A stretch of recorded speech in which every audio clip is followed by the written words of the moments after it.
আজকে এদের সবার জয়েনিং হয়েছে। তোমার নাম? আকাশ গড়াই। কোথা থেকে এসেছো? বর্ধমান। আচ্ছা, তোমার জয়েনিং হয়ে তোমার রুম সব কিছু ভালো আছে তো? হ্যাঁ, ভালো। এবং তোমরা যদি পরবর্তীকালে তোমাদের যদি কেউ আসতে চায়, কি ফিডব্যাক দিতে চাও? কাজ ভালো, সবই ভালো। আসতে চাইলে আসতে পারো। তোমার নাম? মনোজিৎ করাই। তুমি কোথা থেকে এসেছো? বর্ধমান থেকে এসেছি। আচ্ছা, সব কিছু ঠিকঠাক আছে এখানে? ঠিক আছে। কোম্পানিতে যেখানে কাজ করছো সব কিছু ঠিক আছে? পরবর্তীকালে তোমাদের এখান থেকে যদি কেউ আসতে চায় ওদের জন্য কি ফিডব্যাক দিতে চাও? যদি আসতে মনে হয় তাহলে অবশ্যই এসো। অবশ্যই আসতে পারে। এবং এটা তোমাদের রুম? হ্যাঁ। আচ্ছা, তোমরা খেলে কি রাতে? এটা রুটি খারাপ। আচ্ছা, কাজ বাজ সব ঠিকঠাক চলছে তো? তোমার নাম? সরজিৎ ব্যাপারী। কোথা থেকে এসেছো? বর্ধমানে। কাজ বাজ সব ঠিক আছে তো? কাজ ওকে। এবং রুমের খরচ বা তোমাদের যে রুমের খরচ সবই ভালো। কোম্পানিতে সবাই যেরকম যে ডিগ্রি আছে সেরকম পোস্টে কাজ দিচ্ছে, পোস্ট অনুযায়ী কাজগুলো ভালো।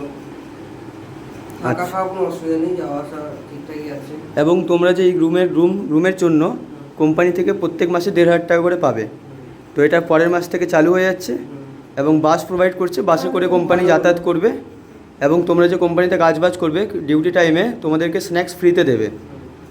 এবং যে মিলটা খাচ্ছ কোম্পানিতে, যখন ক্যান্টিনে যে মিলটা খাবে, ওই 40 টাকার মিলটা তোমরা 20 টাকা তোমাদের কোম্পানি দেবে, আর 20 টাকা তোমার দিতে হবে। 50 to 70% কোম্পানি দেবে পরের মাস থেকে।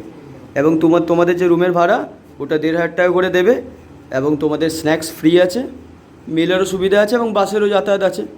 তো তোমরা এইসব পেয়ে তোমরা খুশি তো? যদি আসতে চায় আসতে পারে। আচ্ছা, আর কিছু বলতে চাও? ঠিক আছে, ওকে।